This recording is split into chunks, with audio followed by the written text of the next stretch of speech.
कहते हैं अश्वत्थामा के मन में आया उत्तरा के गर्भ को नष्ट कर दिया जाए तो ये वंश निर्वंश हो जाएगा। अभिमन्यु की पत्नी उत्तरा गर्भवती थी। बस ब्रह्मास्त्र का संधान करके चला दिया है उत्तरा के गर्भ की ओर, और उत्तरा ने जैसे उस ब्रह्मास्त्र को आते हुए देखा, बस सबके तो वही है, पाय पाय महायोग देव देव जगतपते नान्यं त्वदभयो पश्ये यत्र मृत्योरपरस्परम्।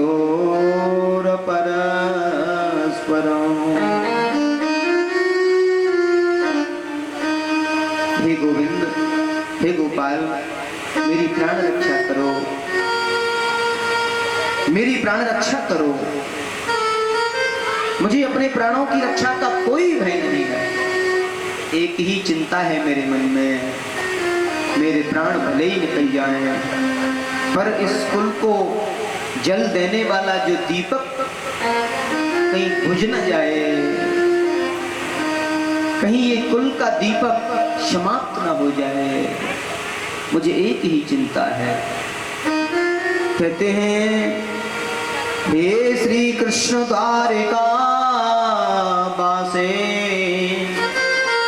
देव देव जगतपते। आज उत्तरा ने भगवान को याद किया, और उत्तरा भगवान को बार बार याद करके बिलखते हुए भाव से निवेदन कर रही थी। और भगवान ने सुना, चक्र सुदर्शन लेके आए हैं, आगे जी आप मातृ भाव हृदय में लाइए, माता भाव लाइए। सूक्ष्म रूप धारण किया है, अति सूक्ष्म रूप से, और गर्भ में प्रविष्ट हो गए। और देखिए जैसे भक्त के भगवान के सामने भक्त की चालाकी नहीं चलती है, भक्त कितना भी चालाकी करे लेकिन भगवान से छुपा नहीं सकता है, वैसे ही कभी कभी भगवान की भी चतुराई भक्त के सामने नहीं चलती है। और यह सब दृश्य देख रही थी कुंती मैया, एक खम्भे से सिर लगाए खड़ी हैं और देख रही हैं, देखो द्वारका के नाथ कितनी चतुराई कर रहे हैं। द्वारकाधीश एक रूप से तो बाहर खड़े हैं और एक रूप से सूक्ष्म रूप लेके गर्भ में प्रवेश कर रहे हैं। हे द्वारकाधीश, हे जगदीश्वर, मैं जान गई रे आपको, हे जगत के नियंता, आज मैं समझ गई, हे चराचर के स्वामी, न जाने क्या क्या कहने लगी हैं। आज मेरे कुल द्योतक को बचाने आए हैं, लेकिन कितनी चतुराई का आपने परिचय दिया है, गर्भ की रक्षा की है। और उससे बड़ा कोई हो नहीं सकता जो गर्भ में भगवान के दर्शन कर ले। ऐसे उस बालक परीक्षित को भगवत दर्शन गर्भ में हुए हैं। आज यही बालक बड़ा बन करके परीक्षित बनता है।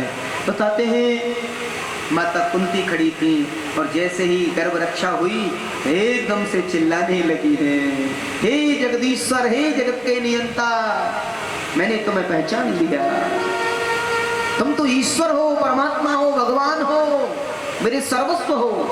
उन पागलों की तरह कुंती एकदम से विरह वेदना में भगवान को बार बार आश्वस्त कर रही है, बार बार धन्यवाद कर रही है। हे ईश्वर, आज मैं हृदय से पर सारी दुनिया के सामने कहूंगी, तुम तो परमात्मा हो, ईश्वर हो, भगवान हो, मेरे जगदीश्वर हो। भगवान बोले, ओ बुआ, आप मुझे क्या बोल रही हो? मैं तो आपका भतीजा हूँ, आपके छोटे भाई का बेटा हूँ। कुंती माँ ने कहा, यही तो तेरा नाटक है लाला, किसी को बुआ कहता है, किसी को काकी कहता है, न जाने तेरे कैसे कैसे शब्द हैं रे। और मैंने जो जाना है वो मैं बताना चाहती हूँ, बताने नहीं दोगे क्या? भगवान बोले, मैंने कब रोका है आपको? तो फिर तुम जगदीश्वर हो, तुम ईश्वर हो, तुम परमात्मा हो। भगवान ने कहा, बुआ, जब तुम मुझे भगवान बता ही रही हो तो मैं भी कहता हूँ, हाँ मैं भगवान हूँ। और भगवान से वरदान मांगा जाता है, आप वरदान मांगिए। दोनों हाथ खड़े कर दिए, मुझे कोई वरदान नहीं चाहिए, कोई वरदान नहीं चाहिए। क्योंकि मांगता तो वो है लाला जिसके पास में कुछ होता नहीं। मेरे पास तो सर्वस्व है, सब कुछ है, क्या बात।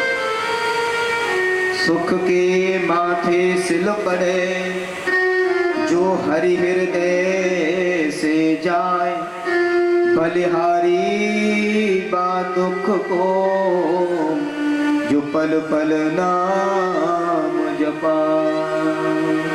सुख भी मुझे प्यारे हैं, दुख भी मुझे प्यारे हैं। छोड़ो मैं किसे भगवन, दोनों ही तुम्हारे हैं,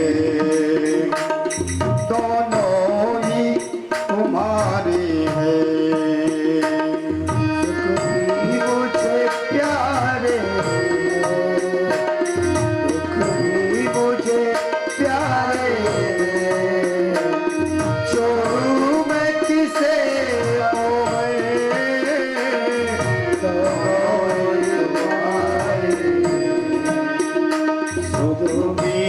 मुझे प्यारे हैं, दुख भी मुझे प्यारे हैं। छोड़ो मैं किसे भगवन, दोनों ही तुम्हारे हैं। वो छोड़ू मैं किसे मोह, दोनों ही तुम्हारे तुम्हारे हैं, दोनों ही तुम्हारे।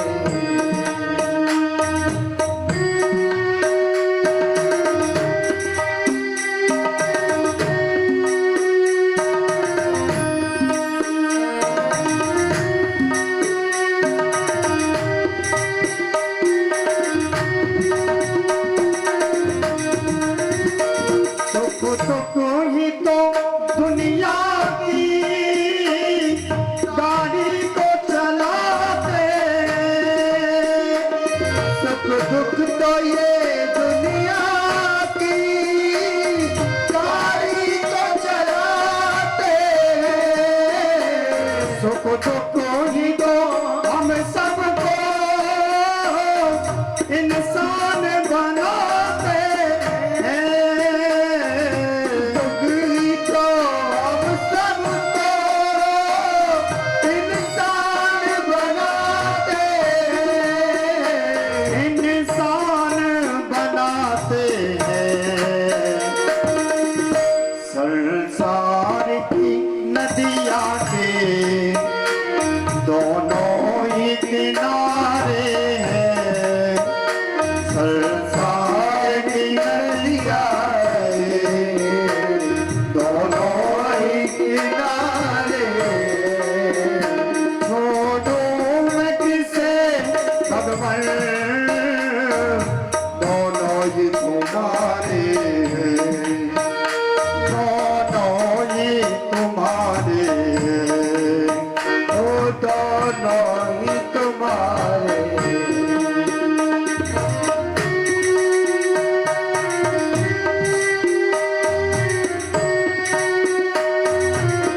प्रेम से बोलिए राधे राधे। राधे राधे। विपदैनेव विपद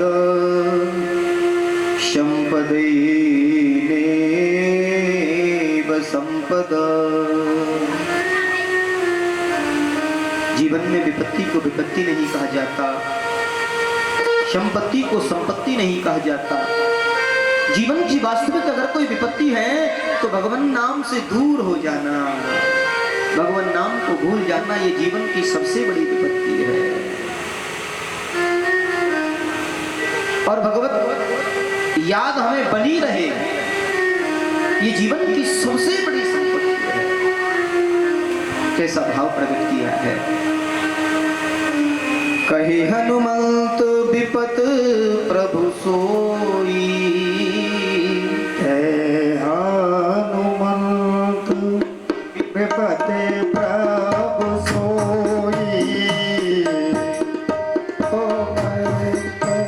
विपत प्रभु सोई, हनुमंत विपत प्रभु सोई।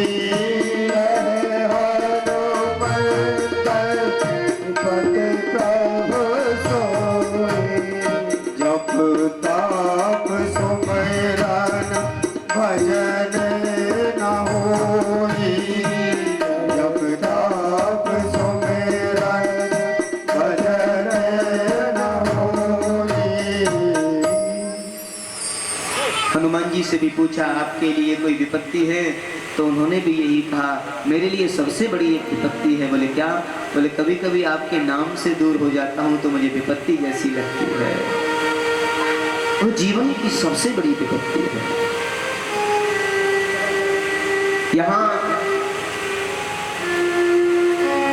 कुंती ने यही कहा कि पग पग पर गोपाल आपने मेरे पुत्रों को सहयोग किया, तो मेरे लिए आप अगर देना ही चाहते हो तो ज्यादा से ज्यादा सारी दुनिया के कष्ट मेरे जीवन में डाल दो। भगवान कृष्ण के नेत्र सृजल हो गए बुआ जी। पूरा जीवन चरित्र अगर आपका पढ़ते हैं, मुझे लगता है आपसे ज्यादा कष्ट किसी ने नहीं पाए होंगे। जन्म कहाँ हुआ, पालन पोषण कहाँ हुआ, थोड़ी युवा हुई तो ऐसे व्यक्ति से जो जन्म से पीलिया रोग से ग्रसित, उससे विवाह, वो भी श्रापित, काम वासना से कभी पत्नी का समागम नहीं कर सकते।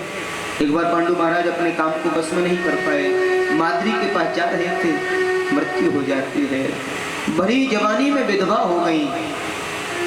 वो तो ऋषि दुर्वासा के दिए हुए कुछ मंत्र बताते, कुंवारी अवस्था में मंत्र परीक्षण में कर्ण को जन्म दिया। ये भी एक विपत्ति का समय था। लोक लाज की भय से इसको अलग कर दिया, अपने से नदी में बहा दिया। मन में हमेशा टीस रही मेरा ज्येष्ठ पुत्र कर्ण कहाँ होगा, कैसा होगा। 5 जिसको पुत्र कहते हैं, मनीषी के श्लोक मंत्रों के प्रभाव से पुत्रों को प्राप्त किया है। 2 पुत्र माद्री के लिए और 3 पुत्र अपने लिए। युधिष्ठिर, भीम और अर्जुन ये अपने लिए, नकुल और सहदेव माद्री के लिए, ये 5 पुत्रों को उत्पन्न किया है। अब विधवा अवस्था में 5 पुत्रों को कैसे संजोया होगा, कैसे संभाला होगा। बड़े बड़े धर्मधारी, बड़े बड़े वीर पराक्रमी पुत्र थे, अभी चैन से रह नहीं पाई, परिवार में ही झगड़ा हो गया। जेठ जी और जेठ जी के बच्चे जीने नहीं देते। हाँ,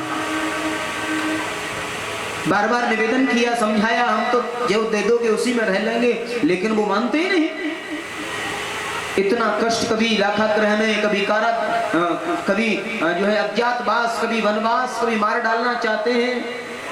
बन बन विचरण करती रही, अपने 5 पुत्रों को लेकर के बचाती रही। केवल ईश्वर को साक्षी मान करके अपने मार्ग पर चलती रही। पूरा जीवन निकल गया और आज ये अवसर आपका सुख भोगने का आया।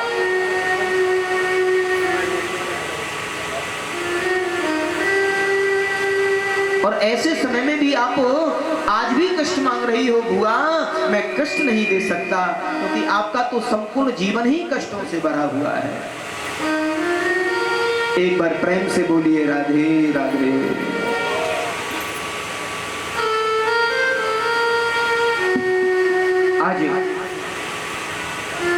कुंतीमती वरदान दिया है, सभी ने वरदान लिए हैं। हे गोपाल, एक ही कृपा कर दो, मेरे जीवन में मेरे प्राणों का अंत भी आपके नाम के सहारे हो जाए। और ऐसा ही हुआ था। माता कुंती कृष्ण कृष्ण कहते कहते जब वो पांडव लोग पर्वतारोहण, अभी कथा आएगी, उस समय कुंती ने सुनने मात्र से अपनी मृत्यु को पा लिया है। कृष्ण के प्रति इतनी अनुरक्ति, कृष्ण के प्रति इतना अनुराग। आज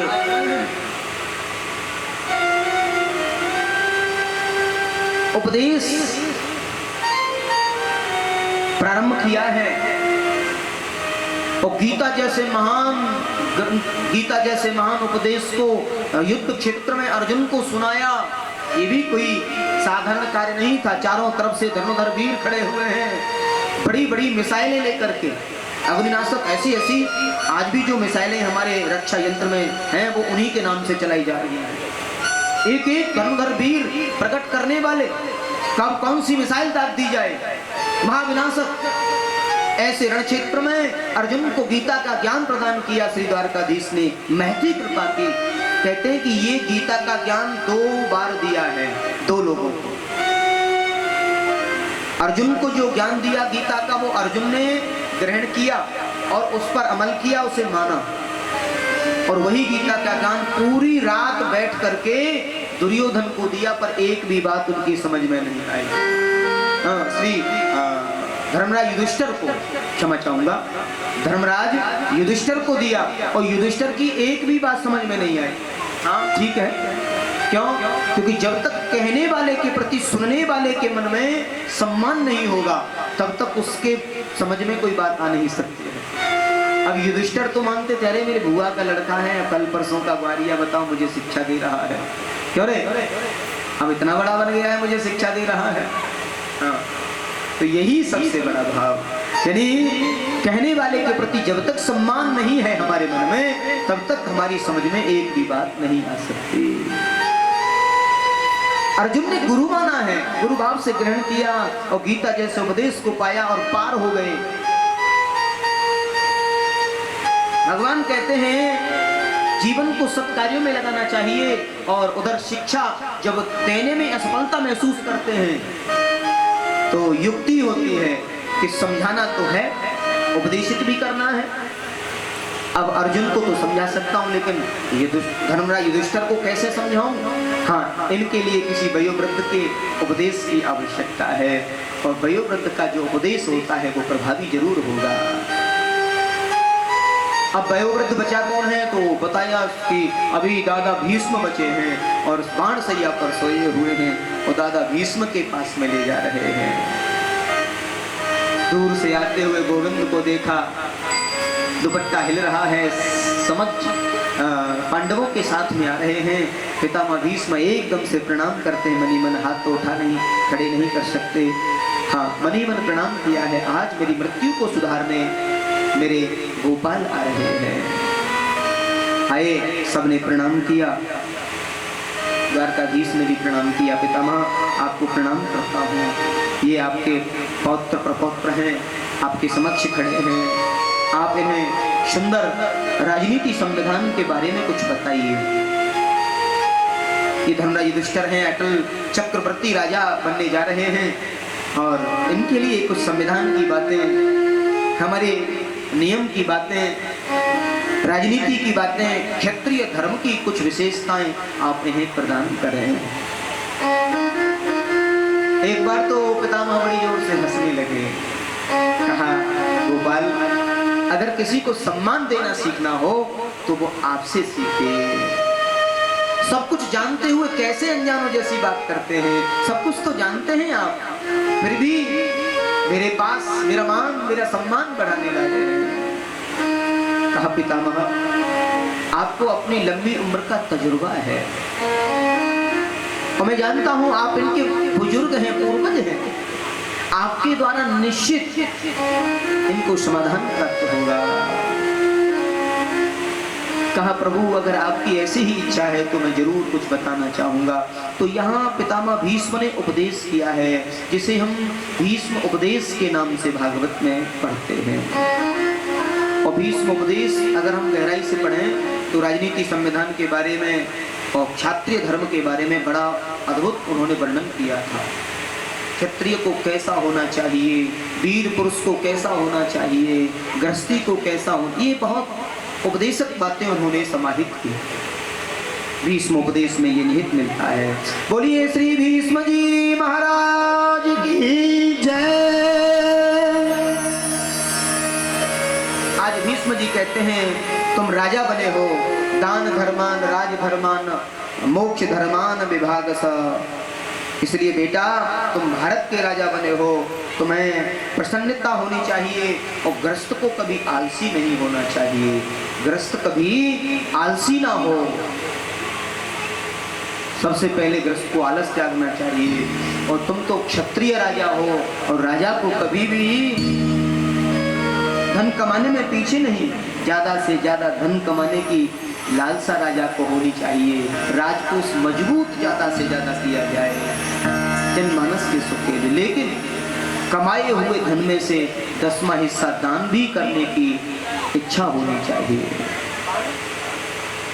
तन पवित्र सेवा किए धन पवित्र कर दान, मन पवित्र हरि भजन सो होत त्रिविध कल्याण।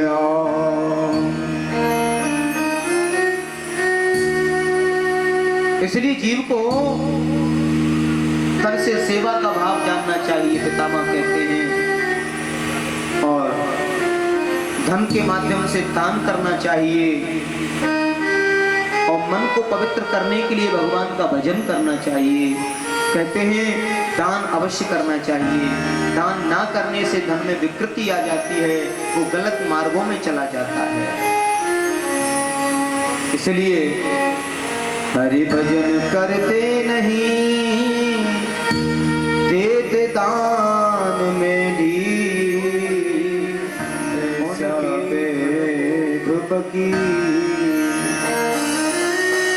बीमारियों में चला जाता है पैसा, गलत कार्यों में चला जाता है पैसा, लड़ाई झगड़े में चला जाता है, कहीं ना कहीं से मार्ग बन जाता है जाने का। इसलिए जीव को बड़ी सावधानी से धन का सदुपयोग करना चाहिए। और आप तो राजा हो, राजा को अपनी आंखों के सामने कभी पाप होते हुए नहीं देखना चाहिए। क्षत्रिय का ये धर्म होता है कि अपनी आंखों के सामने अगर कोई पाप हो रहा हो तो उसे रोके, अगर सामर्थ्य है तो उसे रोके, और अगर सामर्थ्य नहीं है तो आंख बंद करके वहां से चले जाना चाहिए। यह क्षत्रिय धर्म की विशेषता होती है। ऐसी बात जब कह रहे थे तो द्रौपदी जोर से हंसने लग गई। द्रौपदी की हंसी का बहुत बड़ा कारण है। पितामह ने कहा बेटी आप क्यों हंसी? एक नारी का इस प्रकार से बीच में हंसना निश्चित कोई गहरा रहस्य हो सकता है। कहा पितामह मैं आपको कष्ट देना नहीं चाहती हूँ। फिर भी नहीं बेटी, ये कष्ट लेके मैं मरना भी नहीं चाहता हूँ। कहा पितामह अगर आपका आदेश मिले तो मैं आपको कुछ बातें बताना चाहती हूँ। अभी आप जो हमारे 5 इन वीर पुरुषों को शिक्षा दे रहे हो,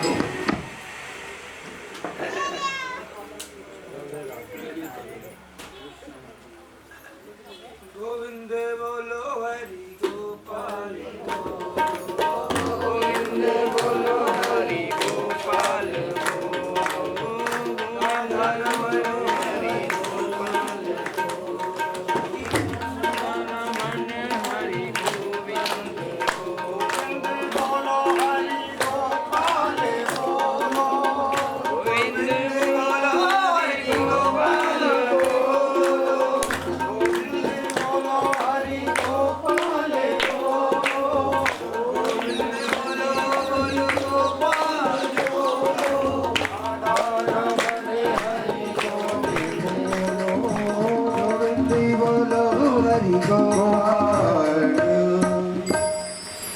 एक बार प्रेम से बोलिए राधे राधे। राधे राधे। आइए कथा पर चलते हैं। उधर द्रौपदी कहती है पितामह मैं आपको कष्ट देना नहीं चाहती हूँ। अभी आप जो शिक्षा दे रहे थे मैं आप ही से पूछना चाहती हूँ क्षत्रिय को कैसा होना चाहिए। आप भी तो क्षत्रिय वीर हैं और सर्व सामर्थ्यवान हैं। मैं जानती हूँ पितामह आपकी शक्ति और सामर्थ्य को। द्रौपदी कहती है कौरव और पांडवों की दोनों की सेना एक तरफ हो जाती, आप अकेले संहार कर सकते थे। इतनी सामर्थ्य रखते हुए आपने अपनी आंखों के सामने ऐसे कुत्सित पाप को होते हुए देखा। उस समय आप कहाँ थे? मैंने सबसे पहले आपको निवेदन किया था मैं क्षत्राणी हूँ, मैं राज परिवार की बहू और आपके सामने दुष्ट दुशासन मुझे निर्वस्त्र करने का प्रयास कर रहा था। क्या ये पाप नहीं था? आपने अपनी आंखों से इस पाप को नहीं देखा पितामह? कहते हैं जो वीर पुरुष अपने जीवन में कभी रोया नहीं, आज हिलकियां नहीं रोक पाया है और गोविंद ने अंक में भर लिया है पितामह को। पितामह क्यों रोते हो? बेटी तूने मेरी आंखों को खोल दिया। दुष्ट दुशासन का ऐसा दूषित अन्न मैंने खा लिया था, मेरी बुद्धि काम नहीं कर रही थी। अरे पितामह वो तो मेरे इस गोपाल की महती कृपा, साड़ी बिच नारी है कि नारी बिच साड़ी है।